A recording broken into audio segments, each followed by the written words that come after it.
What is going on, my fellow Sambarians? Today I just wanted to show some good preventative maintenance.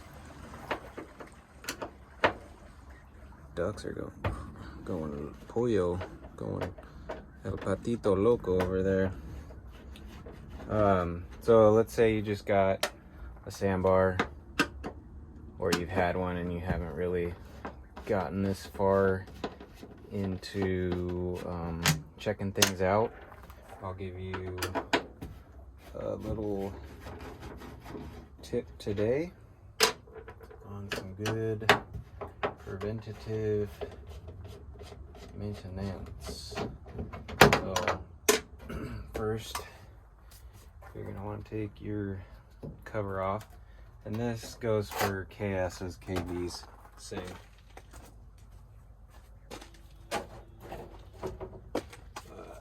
Same motor setup anyways. It could be carb, it could be fuel injected.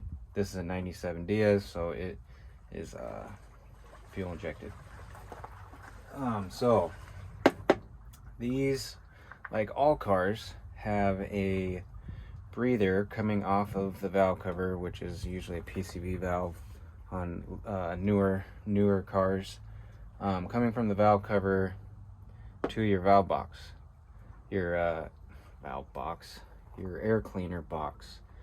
And what happens over time is that residue will fill up the bottom of these boxes pretty good. And you're probably thinking, well, why is that a problem?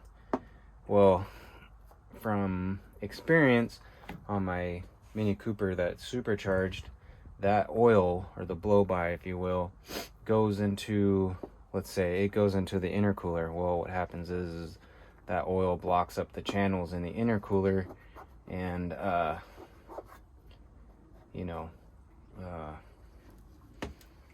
makes it not as efficient as it should be if it was clean. So this obviously is not supercharged, but that oil goes into the box, and then you get that oil residue essentially going into your carburetor or your throttle body, and it just kind of gums things up, if you will. So we're gonna clean that and make sure we don't have any, and then I can show you a trick as to what to do in the future to prevent it, or just you can stay on top of it. So all of them have so mine's a little bit different, but they all essentially have the same stuff. You have your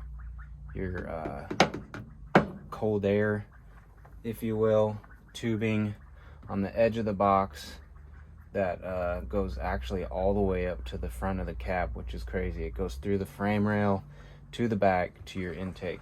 So that's why it's like, if people put cold air intakes on their cars and do the box delete and they put the cone on it, essentially they're sucking in hot air. I mean, this is air that's coming in from all the way to the front of the car, so it's getting cool air and not, putting a intake on here and looking sick. I mean, it does look cool, but essentially you're just hurting your engine because it's just getting all that hot air coming off of the motor. So this needs to be disconnected, which on mine is a Phillips. And then on the carbureted trucks, there's actually like a heater hose that comes from your exhaust into the box.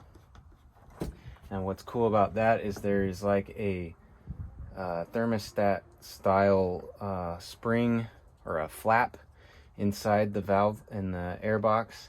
So when the car is cold, that flap is wide open. So when you start your car, you're getting in essentially hot exhaust to help warm the engine up quicker and get it more efficient, because you're creating more smog and blah blah blah when the engine's cold. So once it heats up, it runs more efficient and burns cleaner, if you will. So I don't see that happening on this one. So again, this is my first time really diving into a fuel injected or EMPI, I think it is, or EFI engine. So this just has the tube running up to the front of the car, but if it's carbureted, in the older version, it has the like red hoses connecting into essentially another little box like this, pop out with that flapper valve in it, and that also gets gummy too. So like on my 92, I took that off, cleaned it, and got all the gunk off, so the flap was clean and the spring was clean and everything was clean. So we're gonna clean this box. So you're gonna take this hose, the cold air hose off, if you will. I need to get a 10 millimeter. Okay, so we're gonna take these 10 mils off. Also, take everything I say with a grain of salt, if you will. I know how to work on these things, and I know how to fix them, but sometimes I don't entirely know what something is called or if I'm explaining it properly. So cut me a little slack. But let's, oh man, drop that one. Okay, well, it's a good thing I got a stash of metric bolts, because I can replace that. I don't know where the heck that went. Probably have to take out the whole engine just to find it. So there's, on this one, cool, I just broke my freaking ratchet. There's 3 tabs holding this air box on. So 2 bolts and 1 nut. And then we have, of course, our intake tubing going to the throttle body. Loosen that. Hose clamp up. And then I have a vacuum hose going into the front here. Disconnect that guy. Put him off to the side. Okay, so I'm just gonna undo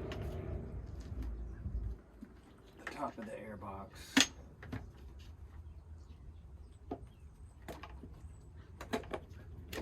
And what's kind of a bummer is this one has a busted port here, but hopefully it gives it a good seal so we're not sucking in any dirt. And then obviously new air filter. You can kind of see there's some building up already of the oil. I sell these as well. I can put a link.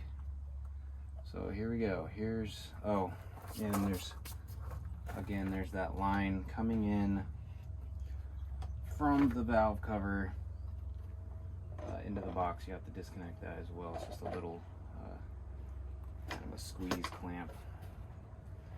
So I wiped it off a little bit after I got it, but I'm pretty sure there's like a little weep hole right here for the oil residue to come out, so you can see all that oil buildup. And like I said, I wiped this all out, and if you had an older KS or KV, this flapper valve would be on this side of the box, and that gets pretty nasty. So yeah, so we're just gonna take this, clean that up, get all the oil out, use some degreaser, get it all nice and clean, and then I'll show you a little trick. Since I'm pretty much done, you just clean it, put it back together the way you took it apart. It's not very difficult. And again, change that air filter. It's better to do your preventative maintenance on these things than, you know, not and ruin something and wait for parts from Japan. that's not very fun. Or pay a buttload of money coming from a company in the States. So I'll show you. Here's that hose coming into the air box from your valve cover. And here it is on the top of your valve cover. There's a little like a vent tube that this goes onto, so this squeezes on and pulls off. On my other trucks, you can do this of two ways. You can put an oil catch can on, which essentially this tube, if you will, would go to a can that would catch the oil, and then the other tube would run into that vent tube on the air box, so the oil catches in the catch can and doesn't allow it to go into the air box. I think that's more important maybe on the supercharged models, I'm not sure. But what I do, the cheapest way, and since I'm not off-roading this thing or getting crazy where I've got to be super concerned, I put a breather filter on here. You can buy those at like AutoZone or something. Just make sure you get the right like the coupler or the rubber to fit over this barb or vent pipe. And I put that little filter on there. It looks pretty slick.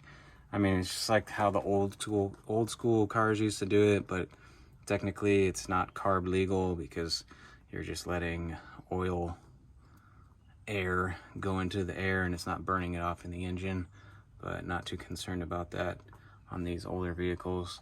So you could do that, then that will eliminate all the oil going into your airbox, or like I said, an oil catch can. So yeah, hopefully that was helpful getting that oil out of there. Just preventative maintenance. Pretty sick with them lowering springs I got from Japan. So yeah, just keep that engine clean and happy, and you will be happy. Again, thanks for watching, and I'll put some links for stuff in the description, and check out my other videos if you need help doing anything else. Cool, take it easy.